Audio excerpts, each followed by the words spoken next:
parish clerk's office in St. Bernard, Louisiana, had a peculiar smell. Not the expected mustiness of old paper and leather-bound volumes, but something sharper, like vinegar mixed with rust. Gerald Hutchins noticed it the moment he stepped through the heavy oak door on that humid morning in August 1893. He'd been hired to catalogue the parish's birth and death records dating back to 1820, a project the county commissioners had postponed for decades. Gerald was a methodical man. At 34, he'd already organized 3 parish archives across the state, earning a reputation for thoroughness that bordered on obsessive. He wore the same grey vest every working day, carried his lunch in a tin pail, and never left a document unfiled. His wife, Caroline, often joked that he treated historical records with more tenderness than he showed most people. The clerk who handed him the keys was an elderly man named Albert, whose hands trembled slightly as he pointed toward the back room.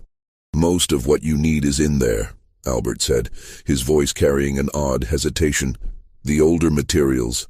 Well, some boxes haven't been opened in my lifetime. 40 years I've worked here." "That's exactly what I'm here for," Gerald replied, setting down his leather satchel. Albert lingered at the doorway. "There's a section in the southeast corner.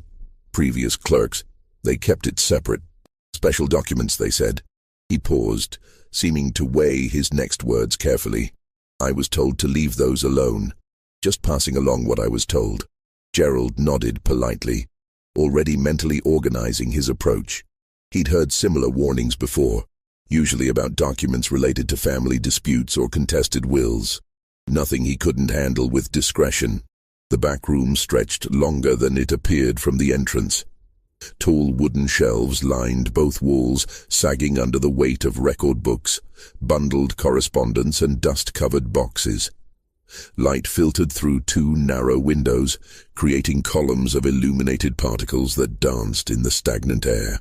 He began with the accessible materials, birth registrations from the 1870s, neatly organized and relatively well preserved. The work progressed smoothly for the first 3 days. Gerald developed a rhythm: remove a volume, check the date range, note the condition, assign a catalog number, and move to the next. By Thursday afternoon, he'd processed nearly 200 volumes. Then he reached the southeast corner. The boxes there were different, older, constructed from a darker wood, and stacked in a configuration that suggested intentional concealment rather than simple storage. Someone had arranged them to create a barrier, a wall within the wall. Gerald had to move 7 boxes just to access the ones behind. The first box he opened contained standard plantation records, crop yields, equipment purchases, weather observations from various estates in the parish. Interesting from a historical perspective, but routine. The second box held similar materials. The third box was locked, not with a padlock or modern mechanism, but with a wax seal that had melted and re-hardened over the iron clasp. The seal bore an impression Gerald didn't recognize, 3 curved lines intersecting in a pattern that might have been initials or simply decorative. He hesitated. Breaking seals on historical documents was generally frowned upon, but his mandate was comprehensive cataloging. He carefully applied pressure to the clasp. The old wax crumbled, and the box opened with a dry creak. Inside, wrapped in oilcloth that had long since dried and cracked, were ledgers. 4 of them, each bound in brown leather with no titles or markings on the covers. Gerald lifted the first one gently. The spine was fragile, the pages yellowed, but still intact. He opened to the first page and read the handwritten heading: Register of Births, St. Bernard Parish, 1829-1834, Supplementary Records. Supplementary Records. He'd never encountered that designation before. The entries were organized in neat columns: date of birth, child's name, mother's name, father's name, if known, race, plantation of origin, and registrar. Standard information for the period. Gerald began scanning the entries, making notes about the condition and content. Then he noticed something strange. On page 12, an entry read, April 3rd, 1830, female child, Marie, mother Lisette, Negro, father unknown, race white, Belmont Plantation, registrar J. Armand. Gerald stopped. He read it again, certain he'd misunderstood. A child born to a Negro mother, listed as white. It had to be a clerical error. He continued reading.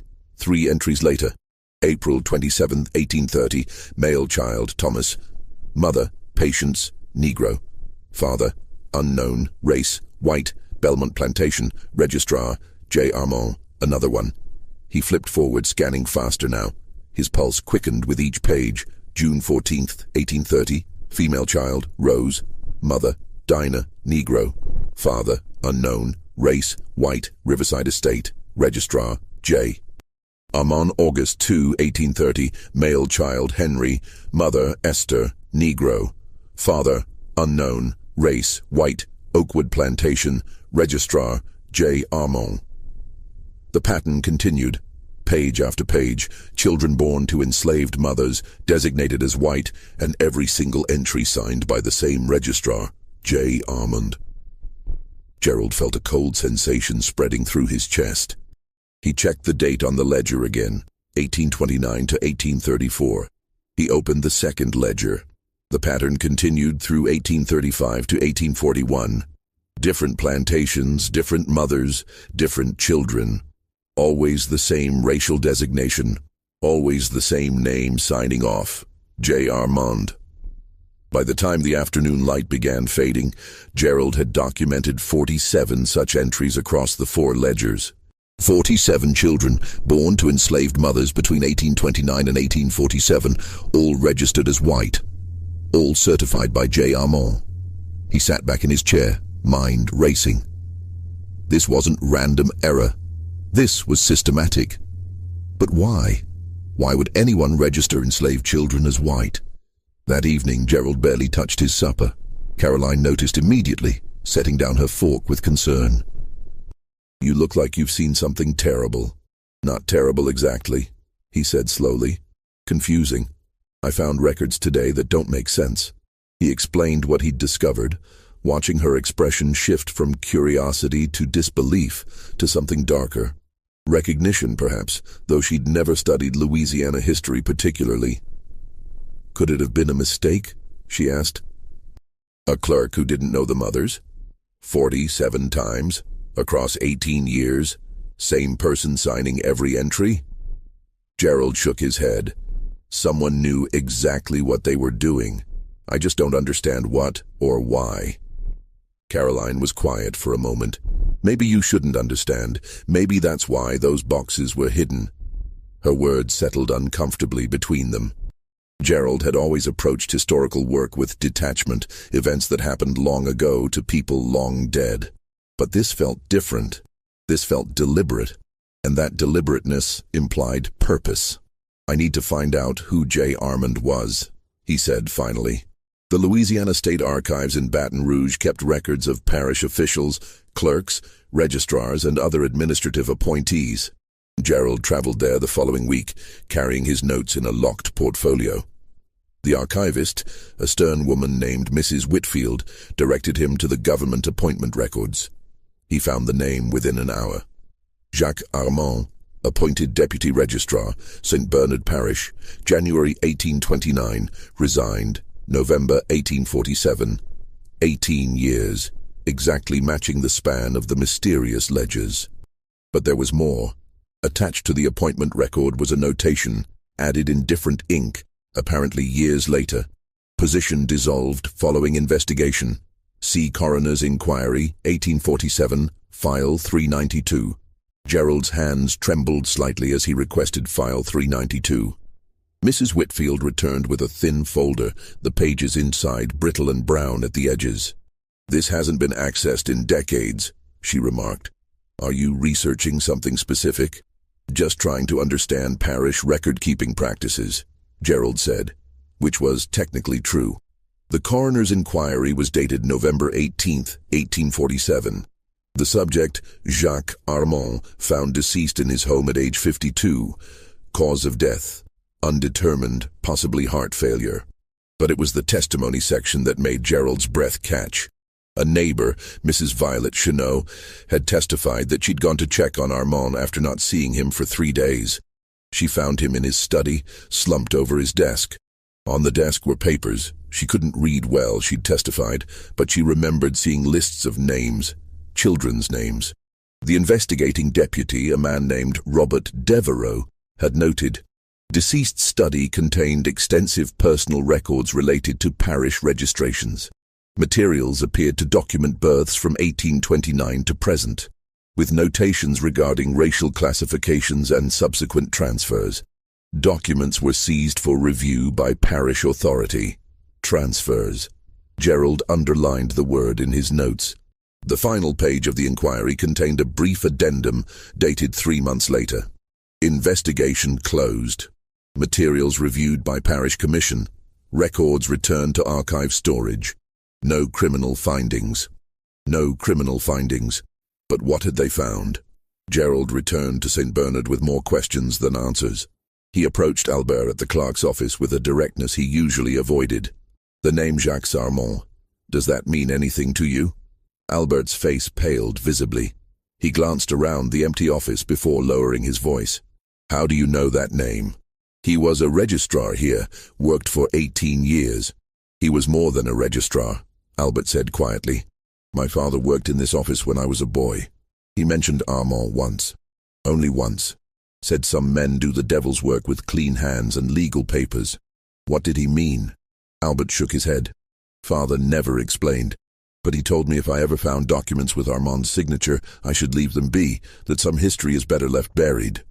"But it's not buried," Gerald pressed. "It's in your archive, and it's my job to catalogue it." "Your job," Albert said, meeting his eyes, "is to catalogue records, not to understand them. There's a difference." Gerald left the office unsettled. Albert was hiding something, or protecting something, or perhaps genuinely didn't know more than family warnings passed down like folklore. He needed a different approach. The newspaper archives at the Louisiana Historical Society contained copies of the St. Bernard Gazette dating back to 1825. Gerald spent 2 full days reading through issues from 1829 to 1847, looking for any mention of Armand, unusual birth registrations, or controversies involving racial classifications. He found almost nothing. A few brief mentions. Deputy Registrar J. "Armand has confirmed the registration of 12 births this month. Standard administrative notices." But in the October 1847 issue, tucked in the local notices section, was a single paragraph. "The community mourns the passing of Mr. Jacques Armand, Deputy Registrar, whose diligent service to our parish spanned 18 years. Mr. Armand was known for his precise record-keeping and dedication to administrative accuracy. He leaves behind no immediate family. Services were held privately." No immediate family. 18 years of service. Nothing controversial, nothing suspicious. Just a bureaucrat who died and was briefly memorialized. Yet someone had sealed his personal records in wax. Someone had hidden the supplementary ledgers. Someone had told clerks to leave them alone. Gerald needed to understand what happened to those children. The next phase of research required a different kind of digging. If children born to enslaved mothers were registered as white, there should be subsequent records, sales, transfers, manumission papers, or death certificates. Gerald began cross-referencing the names from Armand's ledgers with other parish documents. Marie, born April 3, 1830 to Lisette at Belmont Plantation. Gerald searched through Belmont's records, now housed at the parish archive. The plantation had been sold in 1856, its papers transferred to county storage. He found Lisette's name in the slave inventory from 1829. She was listed as a house servant, age 22. In the 1831 inventory, a note beside her name. "One child, Marie, transferred separately. Transferred separately. Not sold with the mother, as was typical for very young children." He searched for Marie in subsequent records. Nothing in Belmont's slave inventories. Nothing in sales records from neighboring plantations. But then, in a tax document from 1832, he found an entry for Belmont Plantation listing a Marie Belmont, household apprentice, under the section for free persons of color employed. Free, at age 2? Gerald traced the name forward. Marie Belmont appeared in parish records periodically. A school enrollment in 1838, unusual for free persons of color but not impossible. A witness signature on a property deed in 1851, she could write then. And finally, a marriage record in 1854 to a man named Charles Riviere, also listed as a free person of color. But here was the critical detail. Marie's race on the marriage certificate was listed as white, not free person of color. White. Gerald sat in stunned silence. A child born to an enslaved woman, somehow reclassified, somehow freed, somehow granted white status, all before age 24. He checked another name. Thomas, born April 27th, 1830. The pattern repeated. Registered as white at birth, transferred separately from his enslaved mother within 2 years, appearing later in records as a free child, then eventually as white, in adult documents. One by one, Gerald traced the 47 children through the fragmentary records available. 23 of them followed similar trajectories. The others simply vanished from the records entirely after their initial birth registration. And supervising every initial registration, J. Armand. By October 1893, Gerald had filled 6 notebooks with his findings. He worked late into the evenings, correlating dates, tracking names, mapping the movement of children across parishes and decades. Caroline worried about his health. He'd lost weight, developed dark circles under his eyes, and stopped attending church socials. "You need to show this to someone," she urged. "If what you've found is real, historians should know." "It's real," Gerald said.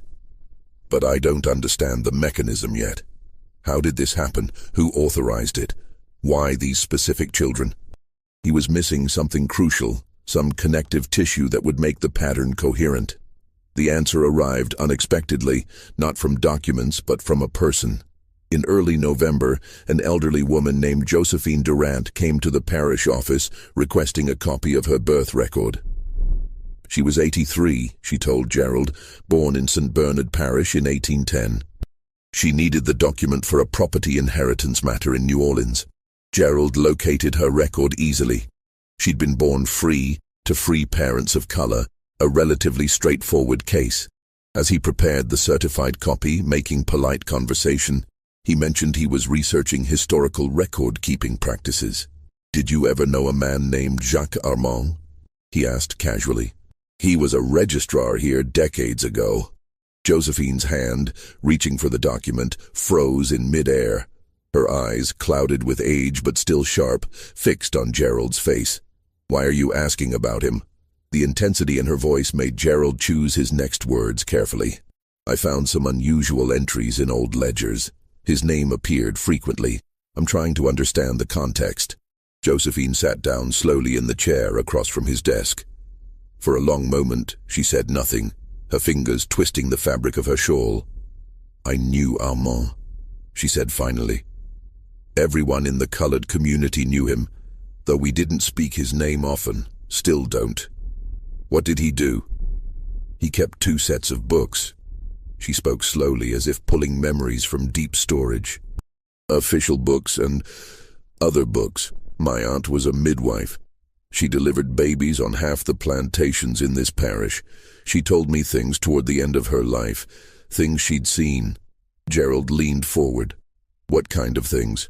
"When certain babies were born, babies with skin light enough to pass, born to enslaved women, Armand would be called. Not immediately, sometimes weeks later. He'd arrive with his ledgers and examine the child. If the child was light enough, if the features were acceptable, he'd make his registration as white," Gerald said. Josephine nodded.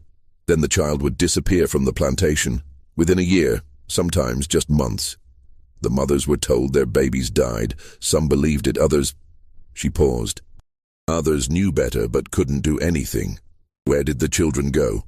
"That I don't know for certain. Aunt Matilda had theories. She believed they were taken north or to New Orleans, given to families who couldn't have children or who wanted servants they could claim as orphaned relatives.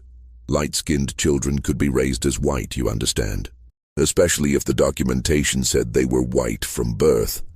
The room felt colder. Gerald's methodical mind was assembling pieces into a picture he didn't want to see clearly. "How many children?" he asked. "I couldn't say. Aunt Matilda delivered hundreds of babies over 40 years. She thought maybe 50 or 60 that Armand took interest in. But she only worked certain plantations. If he did this across the whole parish..." Josephine trailed off. "Did anyone try to stop him?" Josephine's laugh was bitter. "Stop a white official doing legal registrations? With what power? The mothers were property. The babies were property. If someone with authority decided to reclassify that property as human, as white, as free, who exactly would object? The plantation owners?" The question hung in the air, rhetorical but devastating. "Why would plantation owners allow it?" Gerald asked. "They were losing valuable..." He struggled with the word. "Assets. Were they?" Josephine tilted her head. "Think about it. A baby born too light causes problems. Other enslaved people ask questions. Overseers ask questions. Visitors notice. And if that child grows up looking white, you can't sell them easily. Can't put them to field work without raising eyebrows. Easier to make them disappear legally." Armand provided a service. He made uncomfortable problems vanish into paperwork. Gerald felt sick. The clinical logic was airtight. The systematic nature of it, the bureaucratic efficiency, was somehow more disturbing than any spontaneous cruelty. "Your aunt," he said carefully. "Did she ever know what happened to the children afterward?" She heard stories, saw one of them years later, she thought. A young woman in New Orleans, maybe 20 years old, working as a governess for a wealthy family. The woman had a birthmark on her neck, same mark Aunt Matilda remembered from a baby she'd delivered to an enslaved woman named Ruth. But when she tried to speak to the young woman, there was no recognition. The young woman spoke perfect French, dressed in fine clothes, and looked through Aunt Matilda like she was invisible. She didn't remember. She was taken at 8 months old, according to Aunt Matilda's memory. How could she remember? For all she knew, she was exactly who her papers said she was, a white orphan raised by a charitable family. The implications cascaded through Gerald's mind. Stolen identities, erased histories, children who would never know their mothers, their origins, the truth of their own existence. "Why are you telling me this?" he asked Josephine. She stood slowly, collecting her certified birth document. "Because you asked, and because I'm 83 years old. Everyone who knew about this directly is dead or dying. If someone is finally looking at those records, finally asking questions, maybe it's time the answers were spoken out loud. Even if nothing can be done now." She walked to the door, then paused. Armand kept those ledgers separate for a reason. He knew what he was doing was legal but wrong. That's a particular kind of evil, Mr. Hutchins, evil that fills out forms in triplicate. After she left, Gerald sat in the empty office as darkness gathered outside. He thought about those children, toddlers taken from their mothers, given new names sometimes, new families, new identities constructed from lies, and certified with official stamps. Some might argue they'd been given better lives, freedom, opportunity, a chance to escape slavery's grasp. But they'd been stolen. Their mothers had grieved, and they'd been built into lies they would carry unknowingly for the rest of their lives. Gerald's research took on new urgency. He began investigating Jacques Armand's personal history, looking for context, for motivation, for the origin point of this systematic reclassification. Armand had come to Louisiana from France in 1825, age 30. He'd worked briefly as a clerk for a shipping company in New Orleans before receiving his appointment as deputy registrar in St. Bernard Parish in 1829. No wife, no children of his own, no significant property holdings. By all accounts, a minor bureaucrat living a quiet, unremarkable life. But Gerald found something else. In the archives of correspondences between parish officials, there was a letter dated March 1829, written by someone named Philip Grosvenor, a wealthy landowner who served on the parish commission. The letter recommended Armand for the deputy registrar position, praising his discretion and understanding of delicate administrative matters. Delicate administrative matters. Gerald tracked down Grosvenor's estate records. The Grosvenor family had owned Belmont Plantation, where many of the reclassified children had been born, until selling it in 1851. Philip Grosvenor had died in 1853. The pieces were connecting. Grosvenor had secured Armand's position. Armand had then provided a service, handling delicate matters, that benefited plantation owners like Grosvenor. But the scope extended beyond Belmont. Gerald's list included children from at least 12 different plantations. This wasn't one plantation owner solving a personal problem. This was an organized system. He found the next clue in banking records. Through property tax documents, Gerald discovered that Jacques Armand had maintained an account at First Louisiana Bank in New Orleans. Estate records from Armand's death showed the account had contained $40,200 at the time, an enormous sum for a parish clerk whose annual salary had been approximately $300. Where had that money come from? Gerald couldn't access detailed banking records. Those were private. But the amount suggested regular payments over many years. Payments from whom? For what service? The implications were clear. Armand hadn't done this out of ideological conviction or misguided mercy. He'd been paid to reclassify children, to process them out of slavery through legal documentation, to make inconvenient situations disappear. But paid by whom? The plantation owners directly? Some intermediary organization? In January 1894, Gerald discovered the advertisements. He'd been reading through New Orleans newspapers from the 1830s and 1840s, searching for any mention of Armand or the plantations on his list. He almost missed them. They were small, usually buried in the back pages among notices for livestock sales and shipping schedules. The first one appeared in the April 1831 edition of the New Orleans Mercantile, seeking placement. Light-complexioned infant girl, excellent health, suitable for household service or adoption into respectable family.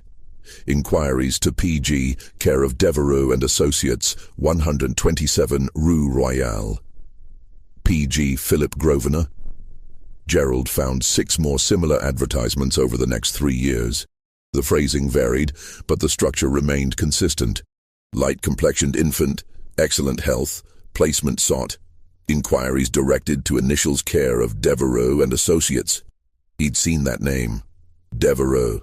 Robert Devereux, had been the deputy who investigated Armand's death. The connections were forming a web. Grosvenor recommends Armand. Armand registers children as white. Children are transferred. Advertisements appear seeking placement. Devereux handles the inquiries and years later investigates Armand's death and closes the case with no criminal findings.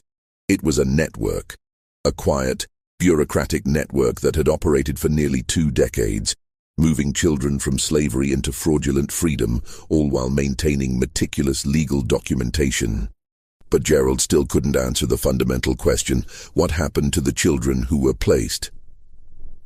The breakthrough came from an unexpected source. In March 1894, Gerald received a letter forwarded from the parish clerk's office. It was from a man named Edmund Porter, an attorney in Mobile, Alabama. Porter had read a brief scholarly note Gerald had published in the Louisiana Historical Quarterly about unusual record-keeping practices in antebellum parishes. Gerald had been vague, mentioning discrepancies in racial classifications without revealing the full scope of his discovery. Porter's letter was carefully worded. Dear Mr. Hutchins, your recent note regarding classification irregularities in Louisiana parish records resonates with a case I am currently managing.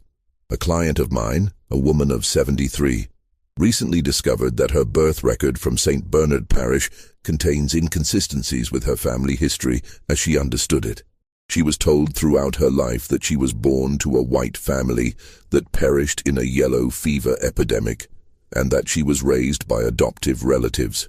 However, recent examination of her papers has raised questions.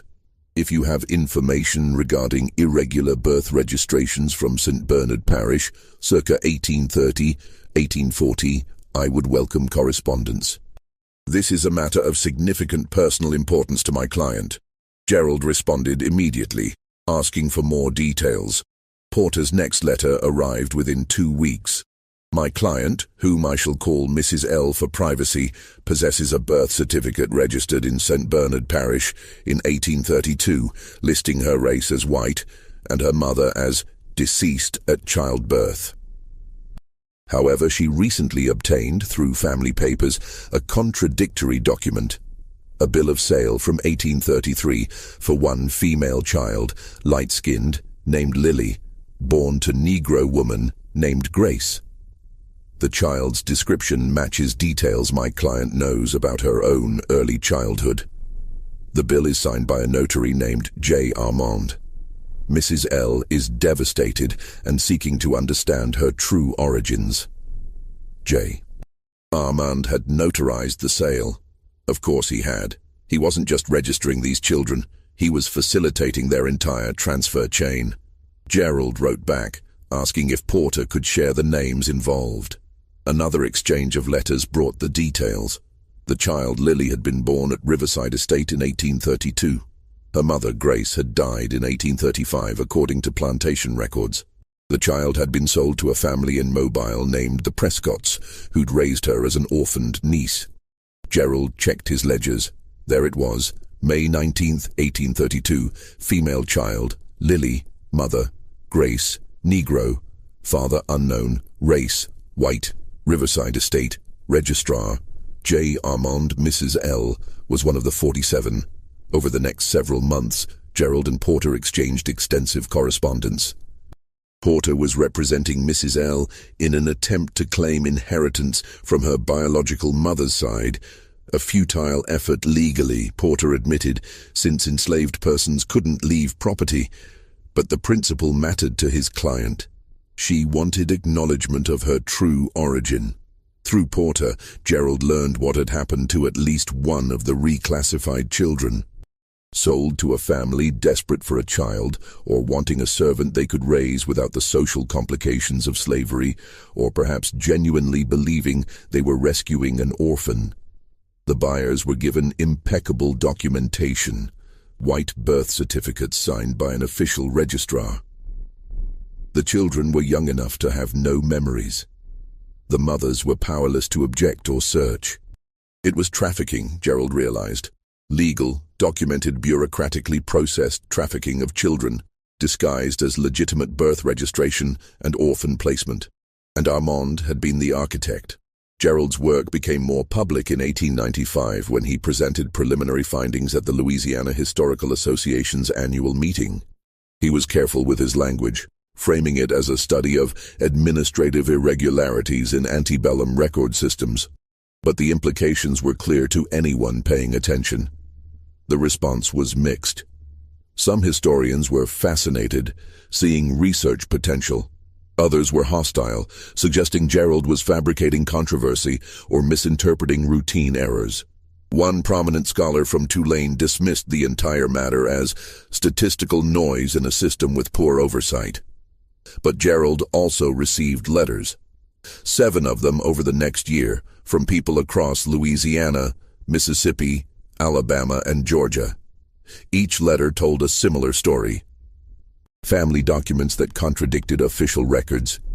Elderly relatives with vague memories of children who went to live with other families. Birth certificates signed by J. Armand that didn't match family oral histories. One letter came from a woman in Natchez who'd found her grandmother's diary. The grandmother had been a free woman of color in the 1830s, employed as a seamstress. She'd written about her sister, an enslaved woman at a Louisiana plantation who'd given birth to a light-skinned daughter. The entry from 1834 read, "Louisa's baby is gone. They told her the fever took it, but there was no fever. I saw the child 2 weeks ago, healthy and strong. Now Louisa won't speak. She just stares at the wall." Another letter came from a man whose grandfather had been a blacksmith in St. Bernard Parish. The grandfather had kept a journal documenting his business transactions. One entry from 1839 noted, "Made small hinges for travel basket, special order. Customer was that French registrar fellow. Said it was for transporting documents, but the basket was lined with blankets. Strange commission. Travel baskets lined with blankets. Gerald's stomach turned. By 1896, he'd documented 73 cases, the original 47 from Armand's personal ledgers, plus 26 more he'd found by cross-referencing plantation records with Armand's official registrations. Not all followed the same pattern. Some children had been registered with race left blank, or with confusing notations like under review or pending classification. But the core group, the 47 from the supplementary ledgers, those were clear, and in every case, Jacques Armand's signature appeared. Gerald attempted to publish a full paper on his findings. 3 academic journals rejected it. The editor's responses varied, but the underlying message was consistent. Too controversial, too speculative, insufficient direct evidence of criminal intent. You have correlation, one editor wrote, but you cannot definitively prove conspiracy. Armand is long dead. The children, if alive, would now be in their 60s or 70s, living as white citizens with no knowledge of your research. What purpose does exposure serve except to create social disruption? The question haunted Gerald. What was he trying to accomplish? Justice for the mothers? Recognition of what had been done? Some historical footnote that would be read by scholars and forgotten? Or was he simply unable to leave the mystery unsolved? In May 1896, Gerald traveled to New Orleans to examine property records at the notarial archives. He was searching for any properties owned by Jacques Armand beyond his residence in St. Bernard Parish. He found one, a small warehouse near the docks, purchased in 1832 and sold in 1846. The property records included a brief description: storage facility for documents and administrative materials. Gerald located the current owner of the property. It had changed hands 4 times since Armand sold it. The current owner, a merchant named Theodore Bruneau, was happy to let Gerald examine the premises for a small fee. The warehouse was narrow and unremarkable, wedged between 2 larger commercial buildings.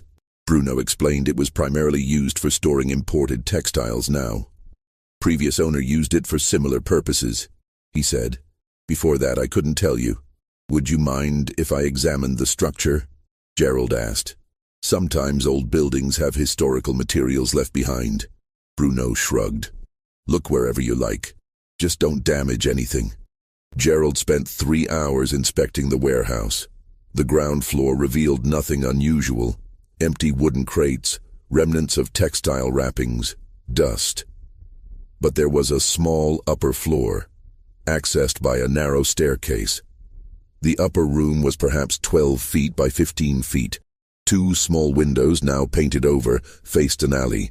The wooden floor showed signs of old water damage in one corner.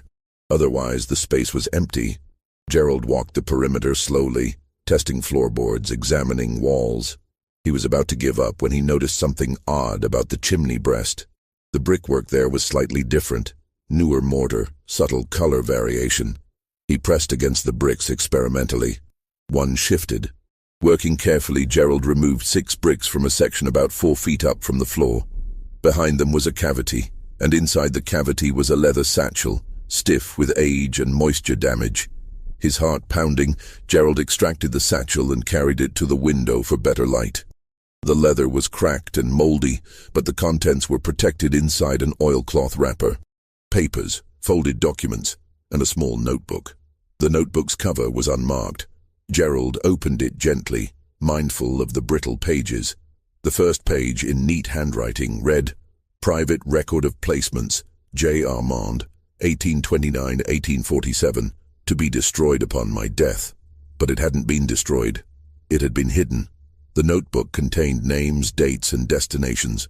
Each entry followed a format: child name, birth date, mother, birth plantation, placed with, location, date of transfer, fee received. Gerald's hands trembled as he read. Marie, April 3rd, 1830, Lisette, Belmont, Mr. and Mrs. Laurent Duchamp, New Orleans, June 1830, $200 Thomas, April 27, 1830, Patience, Belmont, Mr. Henri Valois, household service, Baton Rouge, July 1830, $150 Rose, June 14, 1830, Dinah, Riverside, Mr. and Mrs. Charles Beaufort, Mobile, August 1830, $225. The list continued. 79 entries in total, more than Gerald had documented, each with a price, each with a destination, each representing a child separated from their mother and given a manufactured identity. The fees varied from $150 to $400, apparently based on the child's age and complexion. Younger and lighter commanded higher prices. But there was more. Clipped to the back of the notebook were letters, 7 of them, faded but legible. They were inquiries from prospective families asking about acquiring a suitable child for domestic upbringing or adopting an orphaned infant in need of Christian home. One letter, dated February 1835, from a couple in Charleston, was particularly chilling in its clinical tone. Dear Mr. Armand, we received your name through Mr. Grosvenor as someone who might assist with a delicate family matter. We have been unable to conceive children after 10 years of marriage. We are seeking to acquire a female infant, preferably under 6 months of age, of light complexion suitable for raising as our natural daughter. We understand documentation can be arranged to reflect legitimate birth. We are prepared to compensate appropriately for your services and discretion. Please advise availability. Armand had replied, apparently because a notation in his notebook listed Eleanor, Nov, 1835, Josephine, Oakwood, Mr. and Mrs. R. Winslow, Charleston, 375. This wasn't opportunistic crime. This was a business. Armand had created a market for children who could pass as white, connecting desperate or unscrupulous families with enslaved infants, facilitating the transfers with legal documentation, and profiting from the transactions. The supplementary ledgers weren't mistakes or anomalies. They were receipts. Gerald faced an ethical dilemma. Publishing this information would be explosive. It would expose a criminal enterprise, yes, but it would also potentially devastate living people, elderly men and women who'd spent their entire lives believing they were white, who'd built families and reputations on identities that had been fabricated before they could even speak. Mrs. L. in Mobile had chosen to investigate her origins. But how many others would want that choice? How many would prefer never to know? Carolyn listened as he wrestled with the decision, pacing their small living room late into the night. You're asking whether truth is worth the harm it might cause, she said finally. Yes, I can't answer that for you, but I'll ask you this. If those mothers could speak now, what would they want? Gerald stopped pacing. He thought about Lisette, who'd lost Marie, about Grace, who'd lost Lily, about the unnamed women whose children had been taken in the night, who'd been told their babies died, who'd carried that grief for the rest of their lives. They'd want their children to know, he said quietly. They'd want the truth told. Then you have your answer. Gerald's comprehensive report, Systematic Racial Reclassification in Antebellum Louisiana, the Armand Ledgers, 1829-1847, was published in June 1897 by the American Historical Review, one of the few journals willing to handle the controversial material. The response was immediate and fierce. Several Louisiana families threatened legal action, claiming Gerald was defaming their genealogies with unsubstantiated accusations. The St. Bernard Parish Commission issued a formal statement questioning the authenticity of the documents Gerald had cited. 3 prominent historians published rebuttals, arguing that Gerald had misinterpreted routine administrative variations. But others took his research seriously. Genealogical societies began investigating, journalists wrote articles, and slowly, very slowly, more evidence emerged. A woman in Virginia discovered her grandfather's birth certificate had been altered. Original ink showed Negro scratched out and replaced with white, signed by J. Armand. A family in Kentucky found letters in their attic suggesting their great-grandmother had been obtained through a charitable organization in New Orleans in 1836. A historian in South Carolina uncovered similar patterns of reclassification in other parishes, though none as systematic as Armand's operation. The academic debate raged for years. Some scholars argued Gerald had exposed a significant and previously undocumented aspect of antebellum racial dynamics. Others insisted he'd inflated coincidental errors into conspiratorial fantasy. What no one could dispute was the existence of the ledgers themselves, the pattern of registrations, and the correlation with advertisements and transfers. Gerald continued his research until his death in 1908. By then, he'd identified 112 children who'd been processed through Armand's system. He'd tracked 34 of them into adulthood through various records. Most had lived as white citizens, completely unaware of their origins. Several had married into prominent families. At least 2 had owned slaves themselves. That last fact haunted Gerald particularly. Children stolen from slavery, raised as white, eventually becoming slave owners. The cruel irony was almost incomprehensible. In his final notebook, written during the illness that would claim him, Gerald reflected on what he'd uncovered. "I set out to catalog records and instead cataloged lives. Lives stolen, lives fabricated, lives built on foundations of lies. Jacques Armand appears in history as a minor functionary, dying alone and unremarkable. But his legacy is walking around in the bodies of people who don't know they carry it. His crime was paperwork, his weapon was a pen. And his victims included not only the mothers who lost their children, but the children themselves who lost their truth. I am asked often if my research accomplished anything. I cannot say. The mothers are all dead. The children, now elderly if still living, will likely never know. The system that enabled Armand is long abolished, but the documentation remains. And documentation, I have learned, is its own kind of testimony. It speaks when voices are silenced. It preserves what power wants forgotten. Whether anyone listens is beyond my control. The ledgers Gerald discovered remain in the Louisiana State Archives today, catalogued under St. Bernard Parish Administrative Records, Supplementary Materials, 1829-1847. Researchers can access them by request, though few do. The notebook from the warehouse, Gerald's most significant find, was donated to the archive by his estate in 1909, along with all his research notes and correspondence. Occasionally, someone requests the materials, usually genealogists tracing family trees, sometimes historians researching antebellum Louisiana, rarely journalists investigating historical injustices. They all find the same thing Gerald found.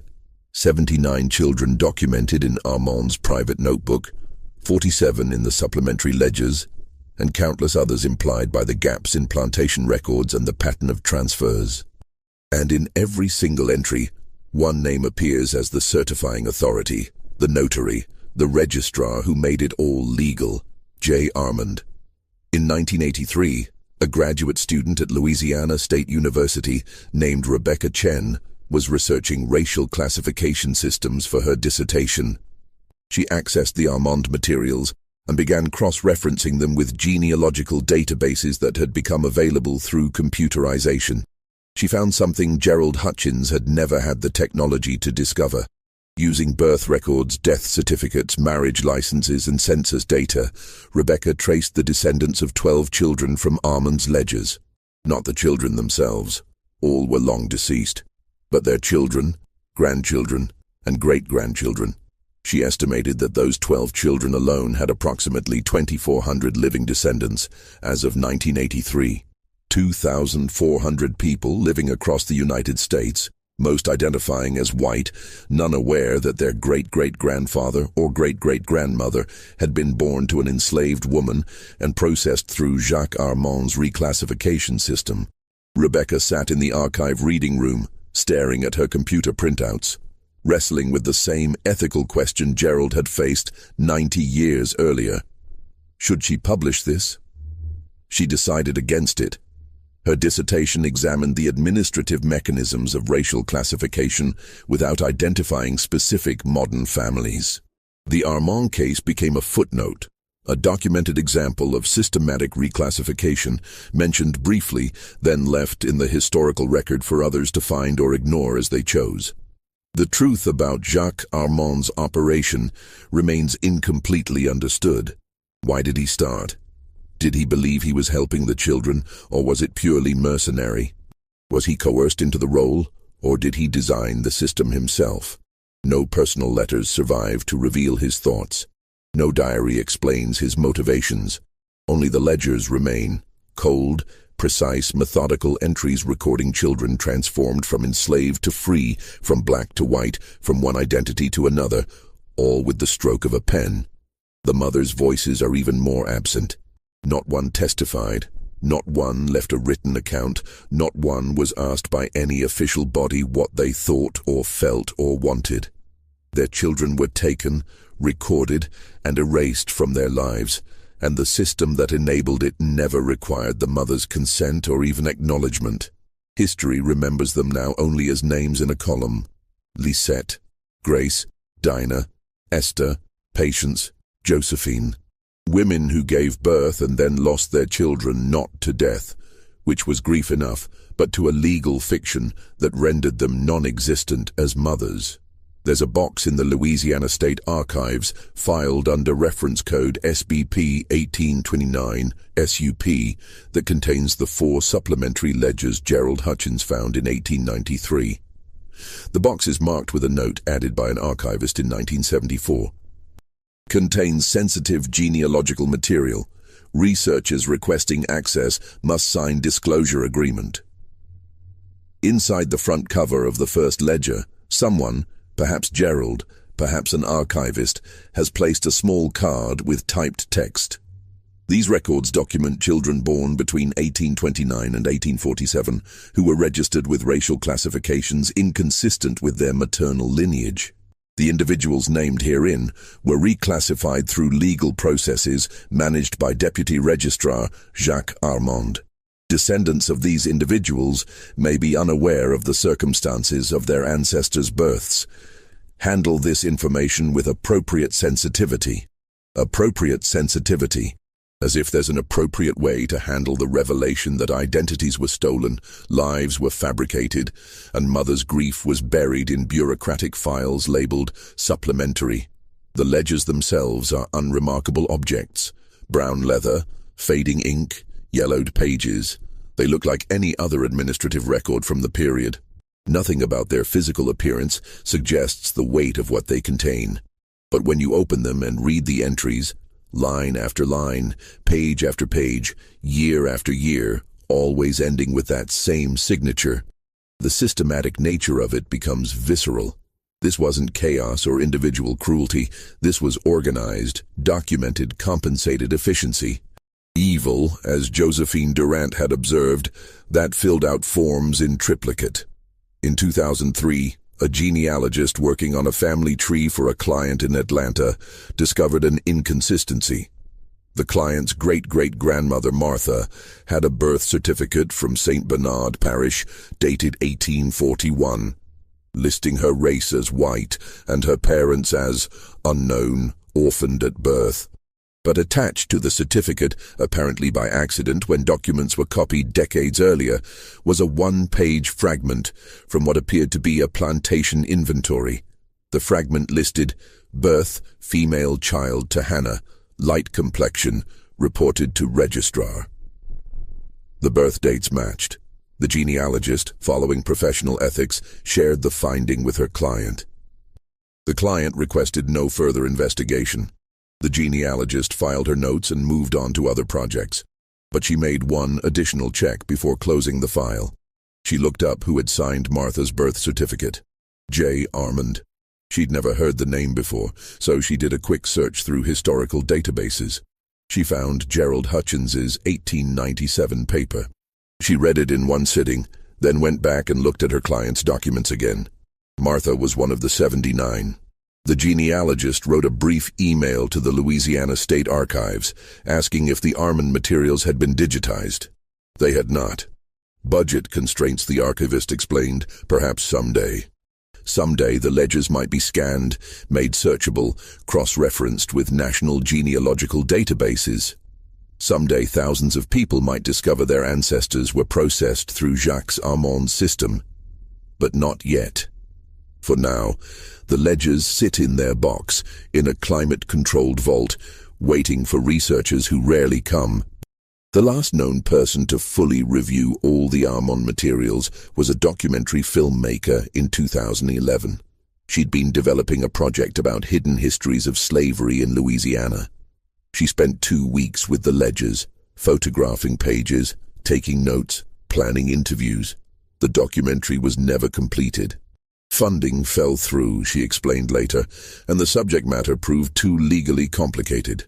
Families threatened lawsuits before a single frame was shot. Her production company shelved the project, but she kept her research notes. In an interview years later, she reflected, "What disturbed me most wasn't the evil of it. We know slavery was evil. It was the paperwork. Someone designed forms for this. Someone created procedures. Someone sat in an office and thought through the logistics, how to document the theft of a child, how to create a legal identity from nothing, how to make a human being disappear and reappear as someone completely different. And then they did it 79 times that we know of. Maybe hundreds of times total. And they filed everything properly. That's perhaps the most unsettling aspect of the Armand case. It wasn't hidden in the moment. It was official, recorded, filed in government archives. The hiding came later when someone, we don't know who, sealed the ledgers and stashed them in a corner. But even that wasn't destruction. Whoever hid them chose to preserve them, locked away but intact. Why? Guilt? A sense that the records might someday matter? Simple bureaucratic habit. Documents aren't destroyed, they're filed. We'll likely never know. Jacques Armand died in November 1847 in his home in St. Bernard Parish. The coroner who examined him noted no signs of violence or obvious disease. He was found at his desk, pen in hand, a partially completed entry before him. The entry, preserved in the coroner's report, read, November 15th, 1847, male child, unnamed. Mother, Rachel, Negro. Father, unknown. Race.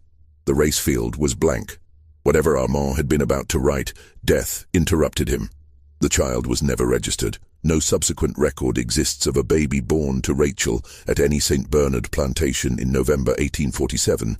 Either the child died, or someone else completed the registration without Armand's involvement, or the birth itself was never officially documented.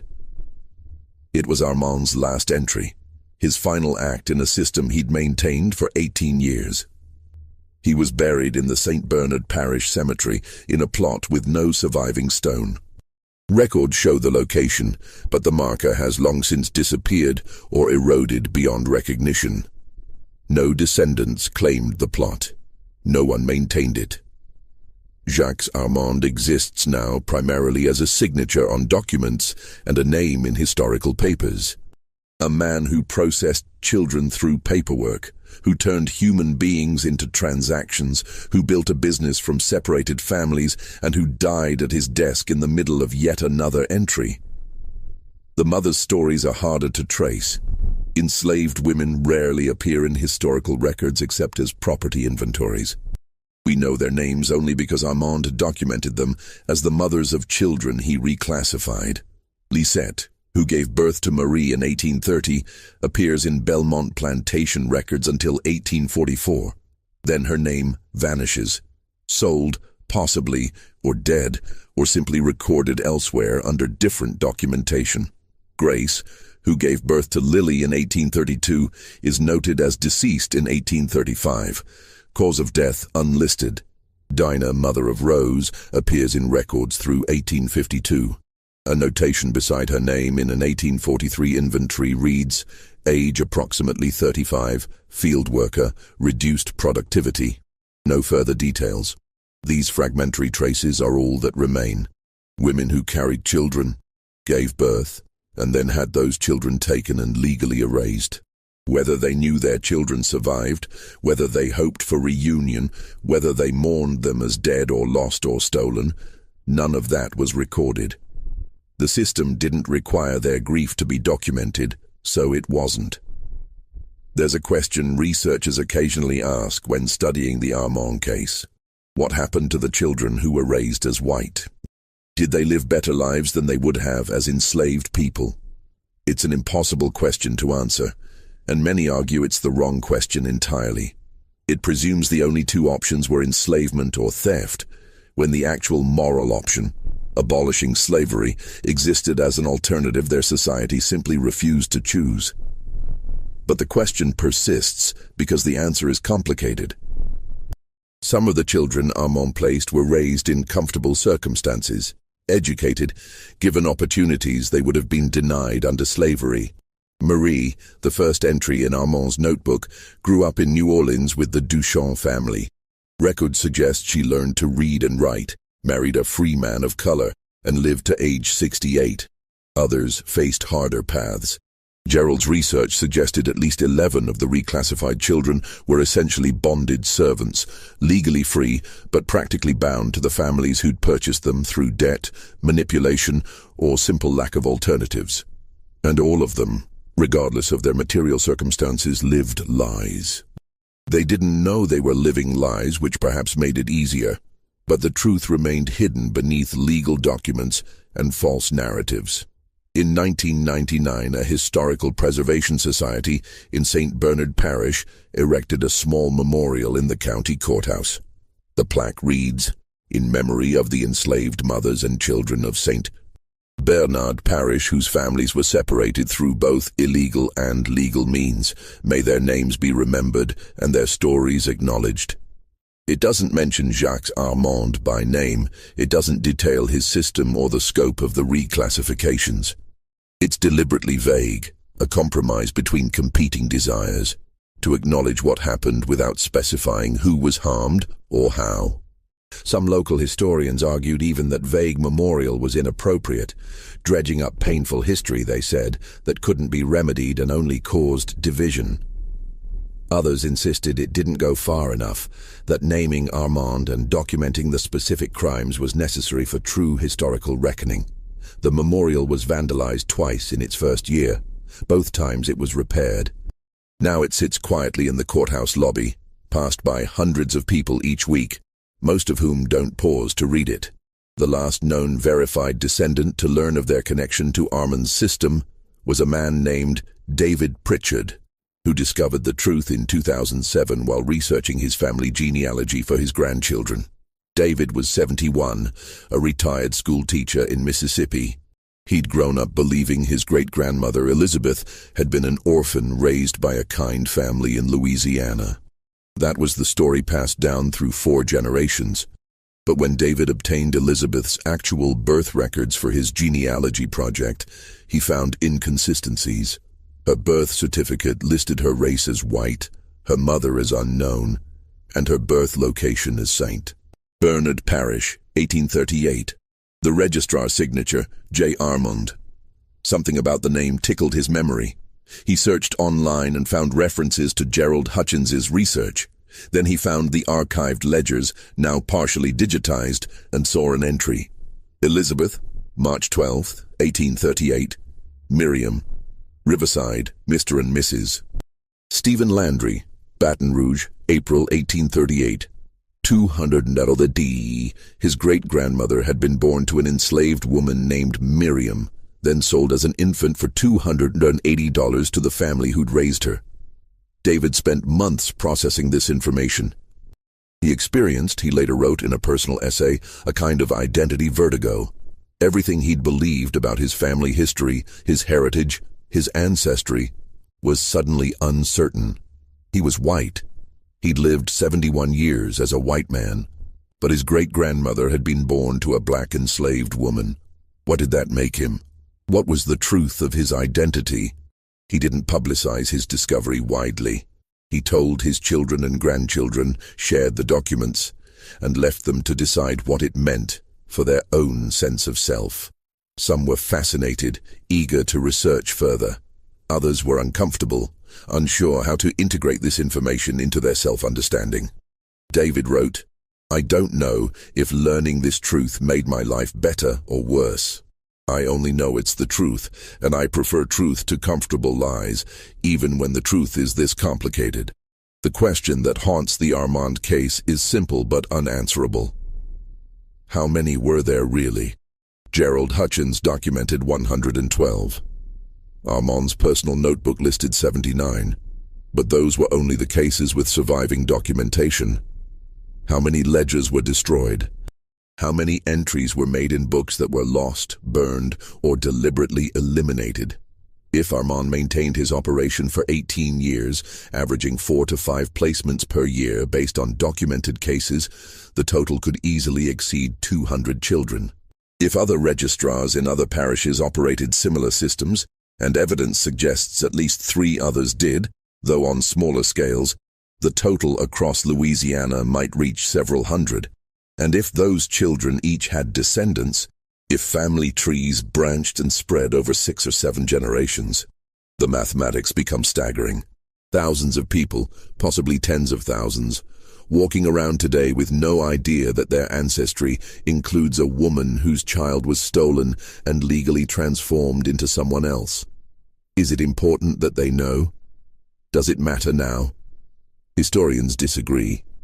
Some argue that acknowledging these hidden histories is essential to understanding the full scope of slavery's mechanisms and legacies. Others contend that revealing information that disrupts contemporary families' identities serves no productive purpose. The question has no clear answer. But the ledgers remain factual and indifferent. They don't care whether we read them or ignore them. They simply exist, preserved in acid-free boxes waiting in climate-controlled darkness. There's one more detail worth mentioning. In 2015, an archivist conducting routine preservation review of the Armand materials noticed something that previous researchers had missed. On the final page of the last supplementary ledger, barely visible because the ink had faded almost to invisibility, was a handwritten note. Using specialized imaging technology, the archivist was able to enhance and read the text. "God forgive me for what necessity required. Let these names stand as witness to what commerce demands of men's souls. J.A. November 1847. The handwriting matched Armand's signature. The date was weeks before his death. Was this remorse? Justification? Simple record-keeping? We'll never know. Jacques Armand took his interior life to the grave, leaving behind only the external evidence. Ledgers, signatures, and 79 children whose origins were obscured by the very documents that were supposed to preserve truth. The story of the Armand ledgers isn't about one villain performing dramatic evil. It's about a system that functioned so smoothly it generated its own documentation.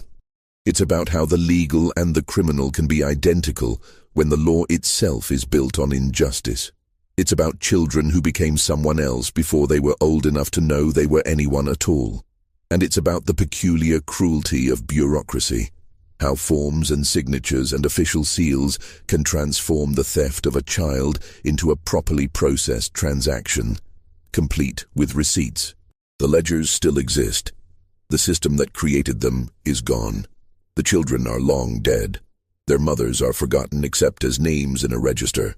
But the descendants live on, most unaware they're part of this history. And in the archives of Louisiana, in boxes that smell faintly of vinegar and rust and time, one name appears on page after page, entry after entry, year after